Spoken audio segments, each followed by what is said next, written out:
اللهم صل علی محمد وعلی آل محمد وبارک وسلم۔ محترم سامعین کرام، ایمان د خوف او د امید په منځ کې د یو عمل نوم دی۔ صحیح ایمان دای چې انسان به د الله نه یریږي او د الله نه به امید هم ساتي۔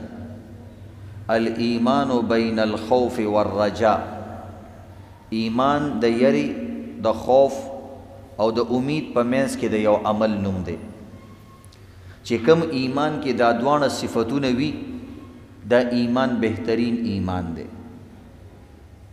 چې کوم ایمان کې صرف یره وي او سخت یره وي داسې ایمان انسان د ډیر خو کارونو نه ایثار کړي، او چې کوم ایمان کې ډیر زیات امید وي د سره پکې یره نه وي نو دا ایمان هم انسان ته پوره فایده نه ورکوي۔ نو ایمان به داسې ساتي کله به د الله نه یریږي او کله به امید ساتي چې خپل ایمان ته نظر کی نو شکر او امید به ساتي چې په دې کائنات کې ډیر خلک دا چې دي چې د هغوی ایمان نشته، د هغوی په نسبت باندې ته سردارې، د هغوی په نسبت باندې ته په ایمان مالدارې، د هغوی په نسبت باندې ته په ایمان باندې ښایسته، نو دا ډیره د امید خبره ده۔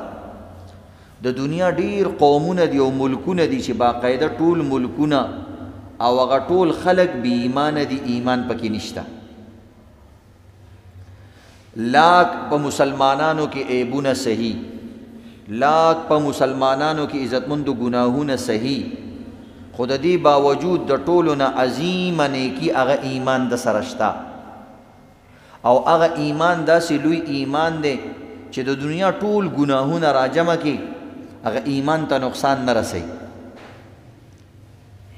د اهل سنت والجماعت دا عقیده ده چې ګناه ایمان ته نقصان نه رسوي، دې معنی سره یعنی ایمان ختمی نه، داسې نقصان ورته رسوي چې ایمان کمزوری کوي، د ایمان برکت کمی، د ایمان نورانیت کمی، دا شته دا خبره، ځکه هر ګناه ایمان ته نقصان رسوي، خو دومره نقصان ایمان ته نشي رسولی چې ایمان ختم کی، ځکه ایمان سوپر پاور دی، د دې ډیر غټ پاور دی او دا عزتمندو بولټ پروف دی، دی باندې د ګناهونو ډزې اثر نه کوي۔ ها ایمان اله خرابیږي چې ستا په ایمانیاتو کې فرق راشي، ایمان اله خرابیږي چې ستا په عقیده کې فرق راشي، ایمان اله خرابیږي چې ستا نظریه متاثر شي۔ ایمان سره چې کوم تړلي څیزونه دي، انبیا، کتابونه، د آخرت ورځ او دا شان عزتمندو د تقدیر عقیده، که دغه عقیده دې ډنواډول شوه، په دغه کې د شکوک و شبهات رال نو بس بیا خو د ایمان پاتې نه شو، نو ایمان ته خاص چیزونه نقصان رسولی شي، باقی نور عملونه۔ یو قوم تیر شوی دی خوارج، هغوی وی چې ګناه ایمان ختمی، خارج کوي د ایمان نه که تا ګناه وکړه، دا یو فرقه تیره شوې ده خو ګمراه فرقه ده، نو دوی مسلمانانو ایمان کمزوری کوي او د ایمان نه وله زړه توروي، ګناه د چا نه نشي کېدی سوا د انبیای کرامو نه۔ قرآن پاک کې الله رب العزت ویلي وَإِن طَائِفَتَانِ مِنَ الْمُؤْمِنِينَ اقْتَتَلُوا، و یو دوه ډلې دي د مؤمنانو هغوی یو ځل یو بل سره قتل و قتال کو، نو قتل و قتال د کفر نه بعد لویه ګناه ده، خو الله ورته بیا مؤمن ویلی وَإِن طَائِفَتَانِ مِنَ الْمُؤْمِنِينَ، یو دوه ډلې وي د مؤمنانو اقتتلوا، خپلو کې جنګ هم کړی، نو که په ګناه سره انسان د ایمان نه خارج کېدی نو دغه کسانو ته به الله ایمانداره نه ویل۔ ها کله ناکله بعضې احادیثو کې د ایمان نفي شوې ده چې ایمان په هغه انسان کې نشته، لکه من لا ایمان له لمن لا عهد له، په هغه سړي کې د سره ایمان نشته چې کوم سړي کې وعده نه وي، وعده خلافي، داسې حدیث هم شته، خو دلته عزتمندو د ایمان د کمال نفي ده۔ څه مطلب؟ یعنی د دې سړي ایمان کامل نه دی چې کوم سړی وعده خلافي کوي یا کوم انسان مونځ نه کوي، په ده کې ایمان نشته، نو د دې نه مراد د کامل ایمان نفي وي چې کامل ایمان نه دی، یعنی ځان ته دې سم مؤمن نه وي، هغه ایمان خو پکې شته چې هغه بنیادی ایمان دی چې انسان به ټول عمر د دوزخ نه ساتي. نو دی وجې عزتمندو په دې دا ډېر اهم اصولي خبره وه، تاسو ته ما آسان الفاظو کې بیان کړه. نو ایمان د دنیا ډېر عظیم دولت دی. بعضې کسان به تاسو ته د کافرانو نیک عملونه ستا ایمان سره په مقابله کې ښیي. وایي مړه ته څنګه ایماندار یې، کافر غلا نه کوي، ته ځان ته مسلمان وې. کافر مثلا هغه رشوت نه علي او ته څنګه ایماندار یې. داسې خبره یو اعتبار سره غلطه ده او یو اعتبار سره صحیح ده.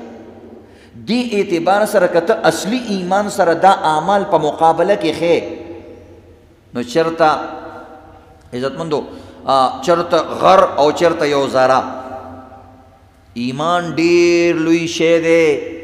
دا به د وړو وړو ګناهونو په مقابله کې نه پیش کې چې د یو سړي یو عمل ښه شو ته وې مړه دا ایمان ستا کمزوری دی او ایمان دې نشته او د ده دا ښه عمل ښه دی. نه، ایمان سره یو شی مقابله نشي کولی. که دا کافر دومره ښه سړی دی نو دا د ټول نه اول په الله ایمان راوړي، ځکه د باندې د ټولو نه لوی احسان د الله دی. که دا ځان ته ښه سړی وایي چې زه د دنیا ډېر ښه سړی یم، نو تا سره د ټولو نه ښه الله کړي دي. هر انسان سره د ټولو نه زیات عزتمندو نعمتونه چا ورکړي دي؟ الله. نو په انسان باندې د ټولو نه اول د الله منل لازم دي. نو هغه نه ته تپوس وکړه تا باندې د ټولو نه زیات نعمتونه د الله دي، نو الله ولې نه منې؟ که ته د انسان سره ښه کې نو دا د لالچ د وجې نه کې چې سبا دا ما سره بدونه کړي. که ته د انسان سره غلا نه کې د دې وجې نه کې چې سبا زما مال څوک پټ نه کړي. دې کې لالچ دی. ټیک ده، ښه خبره ده، خو لالچ پکې شته. بې لالچه مینه ستا الله سره ده چې الله تا په زور راکاږي نه، تا نه څه غواړي نه، او ته د دې باوجود په الله ایمان راوړې، نو ته اصل عاشق یې. د دې وجې نه د ایمان د عشق لوی مقام دی. ایمان د عشق لوی مقام دی. دې وجې نه الله وایي والذین آمنوا اشد حبا لله. وایي خلکو تاسو ته پته شته ما سره د ټولو نه شدید مینه څوک کوي؟ وایي هغه مؤمن انسان کوي. ډېر مؤمن انسان کوي. یعنې پاکستان زمونږ ټول اسلامي ملکونو ته پته ده که موږ کافرانو سره د اسلام پریږدو، هغوی موږ لار سره کوي، هغوی موږ د خپل سټیټ اسم ګرځوي، موږ دپاره ټول سهولیات راکوي، خو مسلمان دې ته تیار نه دی. ټیک ده دا مسلمان دروغ وایي، ټیک ده دا مسلمان وعده خلاف دی، ټیک ده دا مسلمان نه هره ګناه کیږي، خو دا په دې کمپرومایز نه کوي چې زمونږ اسلام دې ختم شي، زمونږ دین دې ختم شي. که ټوله دنیا موږ له څوک راکوي او موږ ته وایي چې ایمان پرېږدئ، موږ دې ته تیار نه یو. بلکې دا ګناهګار مسلمان خو څه کې یو چرسي او پوډري مسلمان ته ووایه زه تاله ټوله امریکا در کومه، خو په یو شرط سره. هغه وایي مړه موږ له پکې یو 2-3 سرګېټه راکړه دا هم ډېر دي. موږ وایو نه نه ټوله امریکا دله در کوو، خو شرط به یو وي. وایي ماړه وایه 100 شرطونه خو دې منم چې سرګټ پکې او نسوار پکې او چرس او پوډر پکې او تراله لا ټوله امریکا راکې، نو زه به پکې 10 شرطونه خو دې منم، 100 شرطونه خو دې منم.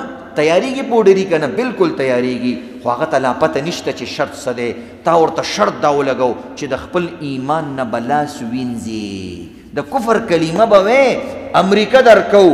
هغه عزتمندو هغه رنګ بدل شي. هغه وایي ټیک ده زه چرسي ما، ټیک ده زه پوډري ما، ټیک ده زه د خپل کور نه غلا کوما، ټیک ده زه کله ناکله د مور بې ادبي م کوما، خو نه نه ټیک ده ما د الله ډېر حکمونه نه دي منلي، زه د الله مجرم یم، خو زه د الله دومره عظیم مجرم نه جوړېدل غواړم چې د الله نوم او کلمه د دې مرداري دنیا دپاره خرڅه کړمه. دې ته وایي ایمان. ځکه خو الله وایي والذین آمنوا اشد حبا لله. زما دا مومن بنده ما سره ډېر عشق و محبت کوي. یعنی که دا د آخرت خبره پرېږدي، دا د ایمان خبره پاتې شي، دا ټوله دنیا درته تیاره ده. ته زما رورې، وایي دا کلمه ده منځ کې پکې. نو عزتمندو د ټولې دنیا رورولۍ سره امریکې روس دې ټولو سره ټکر اخیستی دی صرف د کلمې د وجې نه. وایي دا ایمانداره دی. نو دی وجې نه د کافران که ته د کفر عملونه ایمان سره توله کې، نو دا ګوره هېڅ توله نه خوري. په وړو وړو عملو باندې مسلمان مه غورځوه، ایمان مه غورځوه، دا ستا خامخیالي ده. ته لالچي انساني د دنیا د یو څو روپو یو څو څیزونو د وجې نه ایمان سره مقابله کړي. ها که د ایمان مطلب دی چې د ایمان معنی ایمانداري، عام چې کوم انسان ایمانداري معنی علي، یعنی یو سړي سره دروغ نه ویل، نو په دې اعتباراتو سره بعض کافران د مسلمانانو نه ښه دي، دا موږ تسلیمو. دا هم یو ځان له حقیقت دی چې په کافر کې دروغ شته، په بعضو مسلمان کې شته، په بعضو کافرانو کې نشته، دا موږ تسلیمو. خو هغه اصلي ایمان هغې سره به مقابله کې یو څیز هم نه پیش کړي. نو عزتمندو مسلمان به ایمان د خوف او د یری په منځ کې تیری، کله به د الله نه ډېر یریږي او کله به د الله نه ډېر امید ساتي چې یا رب کائنات ګوره په دنیا کې څومره قومونه دي، څوک تا سره شرک کوي، څوک تا سره کفر کوي، څوک سره تا مني نه چې الله د سره شته نه دی، او یا الله په دې کې زه یو ګناهګار بندی ما ستا ګویي ورکوم چې الله شته. نو د دې وجې نه عزتمندو په دې باندې ما تاسو ته دلایل هم بیان کړي. امام شافعي رحمت الله علیه نه تپوس شو چې د الله د الوهیت د الله د وجود څه دلیل دی؟ هغه د الله د وجود دلیل ته وګوره، یو شنه پاڼه ده چې کله دا شنه پاڼه سنډا خوري د هغې نه یو شان سوټه جوړیږي، چې کله یې غوا خوري بل شان سوټه جوړیږي، چې کله یې وخوري همدغه یو شنه پاڼه د هغې نه بل شان پچې جوړیږي، چې کله همدغه یو پاڼه د چیلۍ خوري نو بل شان پچه جوړیږي، چې ګډې خوري نو بل شان پچه جوړیږي. همدغه یو پاڼه ده چې کله د شاتو مچۍ خوري د هغې نه شات جوړیږي، همدغه یو پاڼه ده چې کله یو چینجی خوري نو د هغې نه ریخم جوړیږي. د دې یو پاڼې نه کله سوټه او کله پچه او کله شات او کله ریخم جوړول دا څوک کوي؟ دقه الله دی. امام مالک صاحب نه تپوس شو د الله وجود باندې څه دلیل دی؟ وایي زه یو ځل ډېر حیران شوم، یو بند کوټه وه، یو بند محلو چې په هغې کې یو سوراخ قدرې نه و، یو سورې قدرې نه و، نو د سا اغستلو د هوا د دننه کېدلو هېڅ امکان پکې نه و. وایي زه حیران شوم، په هغې کې دروازه نشته، په هغې کې سورې نشته، اچانک په هغې کې یو دروازه جوړه شوه، هغه قله، هغه کور، هغه کوټه یا هغه یو ګول شی کولاو شو، چې کولاو شو د دننه سا اغستونکی شی راووتو. چا ورته ویل دا خو بلکل 100% دروغ دي چې دننه هوا نه ځي او دننه چې کوم دروازه نشته او نو دننه د سا اغستونکی شی ټینګېږي څنګه؟ ته اوس پلسټک مخ ته واچوه او دلته یې وتړه، نو مرې که نه مرې؟ بلکل مرې. تا باندې خو چسې رش راشي ساډو بیا د باندې راځي وایي مرمه سړلاړې را باندې راغلې. نو عزتمندو بنده کوټه کې چې سوراخ قدرې نشته، یو کس راووتلو او دننه پکې پینټونه شوي دي، سپین پینټ پکې شوی دی، زیړ پینټ پکې شوی دی. وایي امام مالک صاحب هلته خو دروازه نشته، ته وایي چې سورې نشته، نو دا پینټ والا په کومه دننه شوی دی او دا برش یې په کوم دننه کړی دی او دا پینټونو پردې پکې لګېدلې دي. وایي چې دا خو سوچه دروغ دي، داسې نشي کېدی چې داسې بنده کوټه وي او داسې ترې راوځي. ویلې دا خو ډېرې زیاتې شته. وایي کوم ځای کې شته؟ ویلې د چرګې هګۍ ته سوچ وکړه، یو بنده کوټه ده، دننه پکې زیړ رنګ هم شوی دی، دننه پکې سپین رنګ هم شوی دی، د دې په منځ کې پردې هم لګېدلې دي. اچانک دا هګۍ انډه ها ماته شوه، دننه ته یو عزتمندو سا اغستونکی چرګوټی راووتلو. څومره ډېر دي خو سوچ تا نه دی کړی. بندې راشي چې دې ته دننه سا اغستونکی شی ته څنګه راووتو؟ ته یو منټ پلسټک مخ ته واچوه مرې. او هګۍ څومره مضبوطې عزتمندو، هګۍ چې داسې په لاس باندې ماتې نه ماتېږي، داسې څومره زور چې ولګې ماته کې نه ماتېږي، دومره دا کلکې. خلک وایي که نه وایي اتي د خپې لاندې هګۍ نه ماتېږي، دا چې د سینې هغه کېږي څومره چې زور پې کې کوه نه ماتېږي. داسې مضبوطه قله الله جوړه کړې ده. دننه پکې عزتمندو یو خبرې کوونکی ځناور روزي، هغه چون چون کوي، دته دا خبرې چا وښودلې چې ته به داسې اواز کوې، دته دا مور چا وښودله چې ستا دا د مور ده او دغه د مثلا پلار دی او دا ګورې د پیشو دي دښمنه ده او د دې سپینه به ځان ساتي. دا سبق ورته چا وښودلو؟ هلته خو لارم نشته، هلته خو سوریم نشته، تعلیم یې موله ورکړی دی. سبح اسم ربک الاعلی الذي خلق فسوى والذي اخرج المرعى. هغه الله دی چې دا ټول څیزونه پیدا کړي او دوی ته هدایت او تعلیم ورکړی دی. نو عزتمندو دا الله رب العزت، نو په هغې زموږ ایمان دی.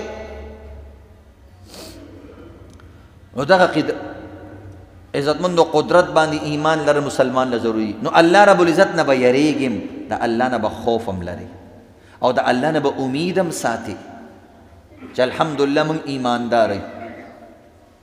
نو ایمان د خوف او د امید په منځ کې صحابه کرام، اولیاء کرام، نیکان خلق به د الله نه څومره یریدل.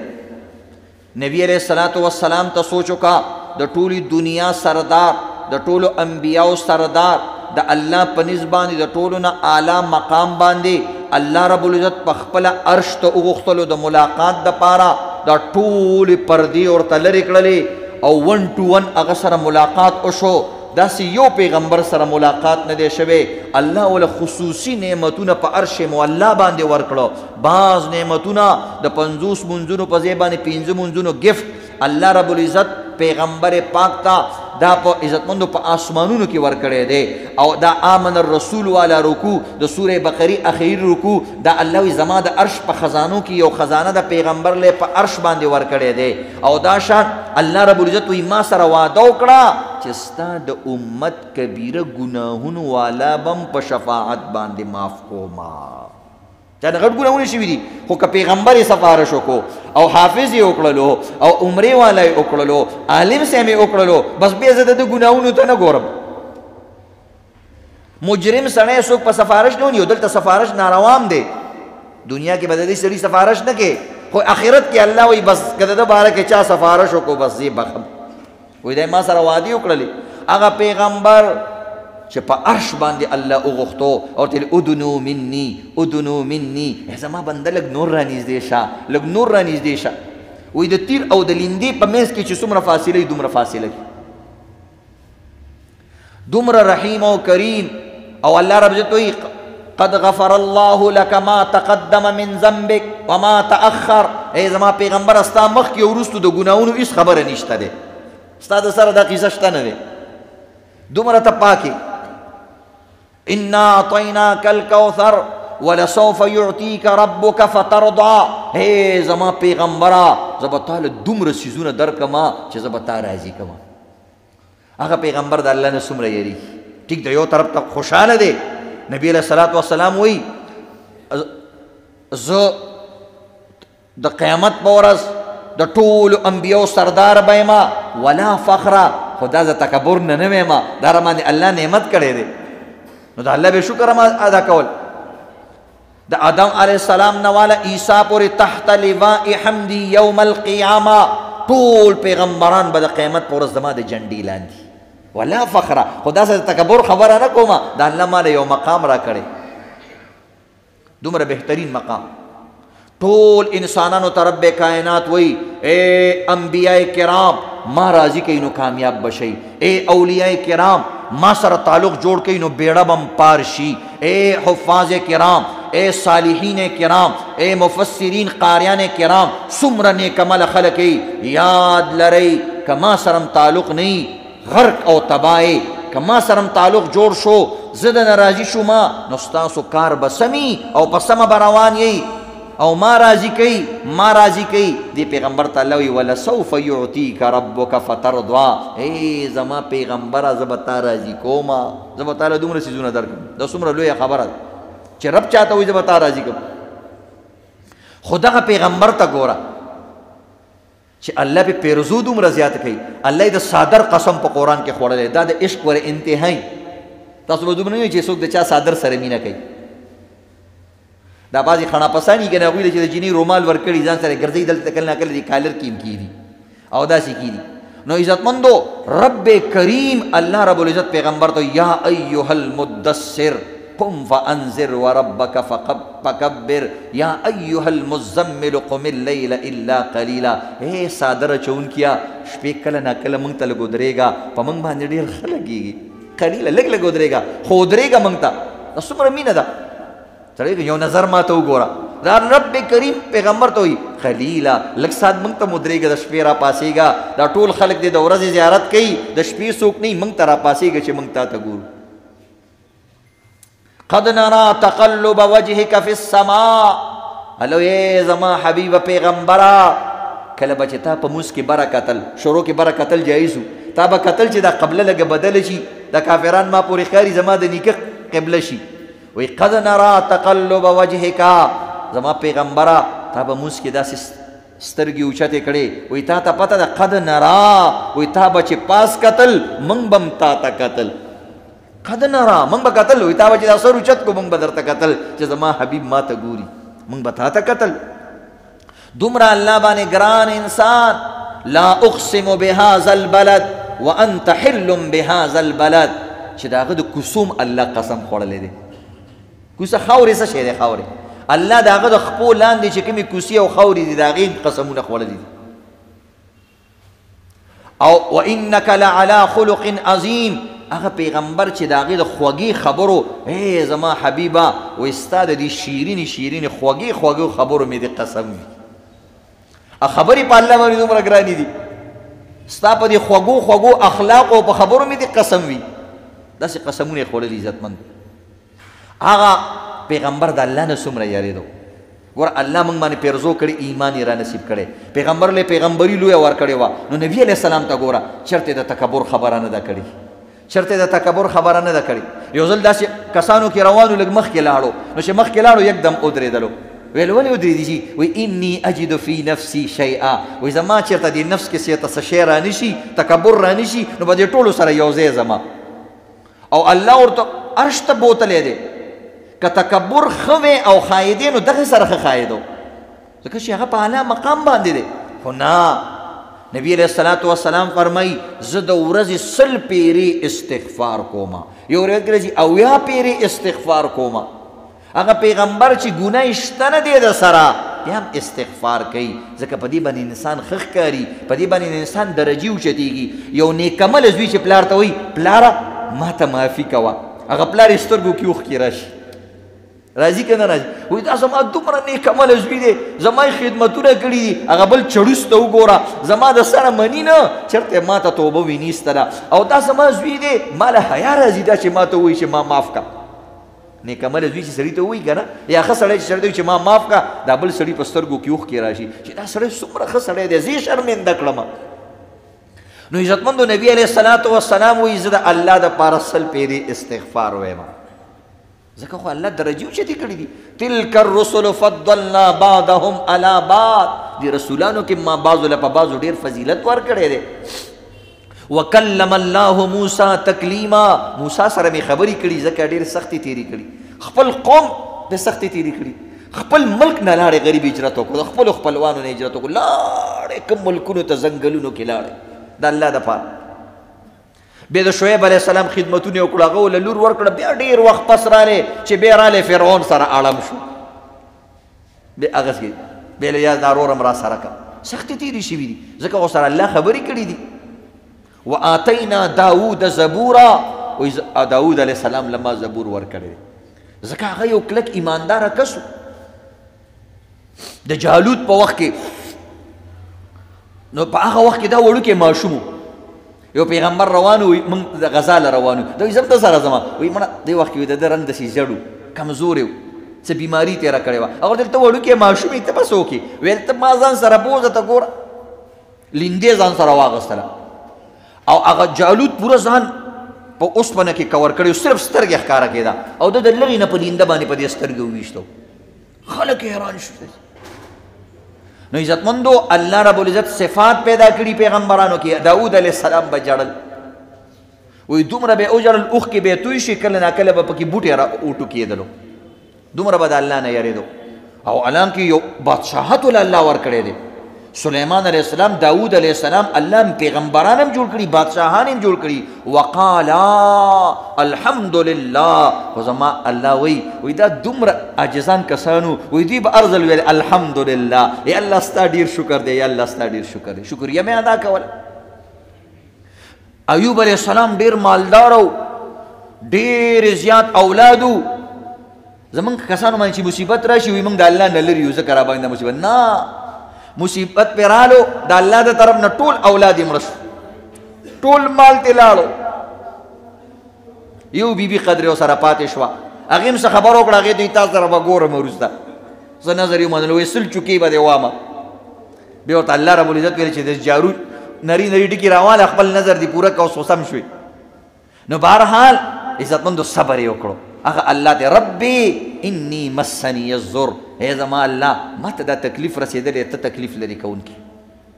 نو دی پیغمبرانو باندې، اولیاءو باندې، نیکانو خلکو باندې د نوح علیه السلام د سترګو مخامخ د هغه زوی په اوبو باندې لو شو. څومره سخته خبره، ستا زوی ستا په مخ کې په اوبو باندې لو کېږي. سخت راغلي پیغمبرانو باندې، نیکانو خلکو باندې. نو ایمان سره سخت شته. هغه شاګرد چې هغه سخته نه برداشت کوي، هغه څوک ځان سره نه شاګرد کوي. چې کوم زوی د چا سختې نه برداشت کوي، د پلار سختې خبرې نه برداشت کوي، هغې ته خلک زویم نه وایي. وایي زما زوی اقه فلانې زما یار دوست دی چې زما سخته برداشت کوي. نو ایمان کې لږې سختې شته، خو د عزتمندو د الله نه به امید ساتي. دا دنیا یو درسګاه ده، یو امتحانګاه ده. نو نبی علیہ السلام به د الله نه یریدو. یو ځل نبی علیہ السلام مونځ کو، یکدم مونځ کې مخکې شو، بیا یکدم مونځ کې وروسته شو. نبی علیہ السلام نه وروسته تپوس کېږي، یا رسول الله څنګه مخکې شوئ، څنګه وروسته شوئ؟ مونځ کې خو تاسو داسې چېرته نه دي کړي. هغه ویل ما ته مونځ کې الله رب العزت جنت وښودلو او د جنت انګور یې راته وښودل چې ما هغه ولیدل. وایي زه داسې بې اختیاره شوم، دومره مزیدار انګورو. وایي ما ورپسې داسې ورمخکې شوم، رانیول مې چې یو غونچه ترې راوالم، او قسم دی که د هغې نه یو غونچه ما راشوکولی وې، هغه به تر قیامته پورې نه ختمېدله. داسې زبردست انګور و، داسې عجیبه شو. بیا ویل یا رسول الله وروسته ولې شوې؟ وایي بیا راته یکدم الله رب العزت دوزخ وښودلو، دوزخ یې وښودلو، د هغې هغه لمبې مې ولیدلې او د هغې هغه سختې مې ولیدلې. وایي دومره ویرېدلم. وایي ما ویل که چېرته ما ورته ګزاري. وایي ما ویل انا لها زم دوی کېمه څه، زم دوی کېمه. او وروسته شوم ویرېدم. وایي ما ته وایي چې نه ته دوی کې نه، خو ګوره خپل امت د دې نه ویروه. داسې کارونه را روان دي. نو د دې وجې نه عزتمندو نبي علیہ السلام به د الله نه یریدو. عمر فاروق غوندې کس به د الله نه یریدو. علی مرتضی شیر خدا به د الله نه یریدو. ابو بکر صدیق رضی الله تعالی عنہ به د الله نه یریدو. نو ما او تا مولی ګازر ټیپر د کوم باغ مولی کله نه کله الله ته جړل پکاري. تېره جمعه ما تاسو ته ویلو د بدبختۍ علاماتو کې پیله علامت دا د جمود العین چې سترګې وچې شي. ابو بکر صدیق رضی الله تعالی عنہ به دومره یریدو، کله به ویل وی کاش چې زه دا واښه وې، کاش زه ګیا وې او یو څاروي خوړلی وې او ختمه شوې وې. صحابه کرامو څومره دل. حنظله یو ځل اعلان کوي وی زه منافق شوم، نافق حنظله منافق شو. ابو بکر رضی الله تعالی دا څه وې؟ ته خو ډېر سوچه مسلمان یې. وی نه زه چې کور کې لاړ شم بل شان یم، او دلته جومات کې او پیغمبر سره بل شان یم، اگر سره نه هیر شي. ابو بکر رضی الله تعالی عنہ ورته د پویولو په ځای باندې ځان سره فکر پیدا شو. وایي داسې خو ما سره هم کېږي چې زه بچو سره لاړ شم داسې ما. وایي بیا خو زه منافق یم. وایي زه چې دواړه ځو پیغمبر له. حالانکه دا یو جایز شي دی. اولاد سره مینه محبت کول عزتمندو دا عبادت دی. خو هغه ډېر سوچه خلک وغویل چې ته الله ناراضه نه شي، چې ته کور کې یو شان او جومات کې بل شان. دا د تقوا یو لویه مرتبه وي. دې ته موږ نشو رسېدی، صرف بیانولی شو او د دې نه یو عبرت اخیستی شو. ته به داسې نه کې، ته به بال بچ له هر سال به ټایم ورکې. نو بهرحال دواړه نبي علیه السلام له هغه ورپورې خندل. وی ابو بکر دا کمې خبرې کې چې ته منافق یې، بیا خو ټوله دنیا منافقان دي. ته خو صدیق یې، حنظله ته خو سوچه مسلمان یې، زه پیغمبر ستاسو ګوی ورکومه. وایي موږ سره داسې چل کېږي که نه؟ وایي دا چلونه کېږي خیر دی، دا پر ورو سړی داسې کېږي. او که تاسو داسې شئ چې کور کې هم داسې حالات دي، نو فرشتې به بیا تاسو سره غاړې میلاوئ. خو نه حنظله خیر پارام سلو پرورو داسې کېږي. دا د صحابو یاره و عزتمندو. موږ 5 وخته مونځ کوو، هغه هم ټوټه پوټه. وایي بس 5 وخته مونځ کوو که نه، نور هر څه چې کوې. د دې وجې نه عزتمندو الله نه به یریږم. خو شروع کې مې درته د امید خبره مو کړه چې ایمان د سره دی، اسلام د سره دی. نو ډېر پر امید به هم د ځان ساتې، ډېر به زیات ټینشن کې وخت نه تېرې، ډېره یره به نه راولې. یره به دې کمه وي، امید به دې زیات وي. د آیات لره ځکه چې یره دې زیاته شي، بیا انسان مونځ هم نشي کولی، بیا روژه هم نشي نیولی، ډېر نیک کارونه د انسان نه پاتې شي. بعضې کسان یریږي که نه، هغه جومات ته نشي راتلی. که د الله نه هم یریږي، دومره یره به نه ساتي، ځکه الله رب العزت رحیم و کریم دی. هغه نه به د شفقت والا یره کې، څنګه چې د پلار نه سړی یریږي، یو د دشمن نه یری او یو د پلار نه یری. په دې کې ډېر فرق وي. د پلار په یره کې مینه پرته وي او د دشمن په یره کې عزتمندو مینه نه، نفرت پروت وي. نو د الله په یره کې به نفرت نه ساتي، هغې کې به شفقت ساتي. وی خپل زوی چې جاړي د انسان جگر او سینه او زړه خوږیږي او پردی چې جاړي وی د انسان سر خوږیږي وی لکه دا بچی دی دغه فرقي او چې خپل بچی دی جاړي او ښځه ورته چې غلی شه دا ورته یقه مقلي وړوکی ماشوم دی په څه پوهېږي زموږ زړو سره ارې شو. نو دغه شان عزتمندو د الله په یره کې به نفرت نشته، د الله په یره کې دهشت نشته، هسې یرول پکې نشته، د شفقت یره ده. ای زما بنده ما نه ویرېږه، زه ستا په کار راځم او چې زه درته میلاو شمه ففروا الی الله، ما طرف ته رامنډه که. او بهرحال عزتمندو دا حالات دي. اوس حالات عزتمندو لږ خراب شوي دي، د یو بل خیال ساتئ. ډېر سفید پوش خلک، ډېر داسې خلک عزتمندو چې هغوی به زکاتونه ورکول، نن هغه ډېر خراب شوي دي. نو چې د چا په چا باندې قرضونه دي یو بل سره ګزاره کوئ، د چا یو بل سره وادي کاټي دي یو بل سره ګزاره کوئ، د نفع مقدار یو بل ته لږ راکم کوئ چې د بل مسلمان ښېګړه مو شي. هر ګاګ د دکان نه داسې مه رخصتوئ، په یو څیز کې د ګټه شته کله کمه کوه، هغه حیثیت ته ګوره چې دا غریب دکاندار دی، دا پرچون دکاندار دی، دله یو روپۍ خاطر کوه. زمونږ خلک توک والا ته خاطر ډېر کوي، پرچونیانو ته خاطر نه کوي. هلکه توک والا خو کروڑپتی دی، لکپتی دی، هغه لکه ته لږ ګران هم ورکې څه خبرې نشته دی. دغه غریب پرچون چې هغه ستا د روپو ته ناست دی، هغه ته چې ته 5 روپۍ څیز ارزانه ولګې، د هغه پې ډېر کار وشي، هغه نه مال ډېر خرڅ شي، هغه د بل غریب خاطر وکړي، هغه هم غریبانان راځي، نو دې سره یو لویه سلسله روانه شي. نو د دې وجې نه عزتمندو د دې خبرې خیال ساتل پکار دي. بهر ملکونو کې بیا دې اعتبار، یو سوډاني دی هغه لیکي وایي زه یو ځل ایرلینډ ته تللی وم، هلته ما پرچه ورکوله، نو د پرچې چې کوم امتحاني فیس و هغه 319 روپۍ و، نو ما سره ماتې نه وي، نو ما 320 جمع کړې. د یو روپۍ د ما دومره خبره نه ده. وایي څه وخت پس ما پسې باقاعده لیټر رالی، په هغه خط لفافه کې $1 پروت و چې دا ستا $1 موږ ته راغلی دی او تا ته اضافي جمع کړی و، نو لحاظه موږ تاله درکوو. وایي زه حیران شوم چې هغه $1 را رسولو باندې ماته چې را رسولی په دې باندې د $50 نه زیات لګېدلی و. وایي ما ورته تاسو ساده ګڼ خلک دي، $1 یې را ورسولو او 5 پاسه خرڅ کړی. هغوی ایمانداري ښودله چې ګوره ستا 1 روپۍ موږ سره پاتې شوې ده، تا نه به هیروي خو موږ نه ده هیره. که په دې 1 روپۍ در رسولو باندې زموږ 5 روپۍ نور هم لګي بیا هم درته در رسو، ځکه دا د ایمان سودا ده. هغه په خپله وایي بله واقعه لیکي، وایي زه یو ځای کې لاړم، وایي یو ښځه هغې سودا خرڅوله، یو څیز و هغې په 20 خرڅو، هم هغه شان څیز یې بلې په 22 خرڅو. وایي ما ورته ویل چې دا خو یو شی دی که نه، دې کې څه کوالټۍ کې فرق دی. وایي ما ته وایي یو شی دی. وایي ما ورته دا یو په 20 خرڅوي او دا یو په 22 خرڅوي، ولې؟ وایي ما ته وایي چې دا راته زوړ ریټ کې پرېوتی دی او دا راته نوي ریټ کې پرېوتی دی. دا نوی ریټ 2 روپۍ ګران دی او دا باقي چې کوم دی ما ته زوړ ریټ کې دی، نو دا زه په نوي ریټ نه خرڅوم، په زوړ ریټ یې خرڅوم. دا لازم په انسان نه ده، انسان په نوي ریټ هم خرڅولی شي. خو عزتمندو د نیکۍ د خواخوږۍ او بل دپاره چې کوم دی نرم ګوشه په زړه کې ساتل، دا د ولایت خبرې دي.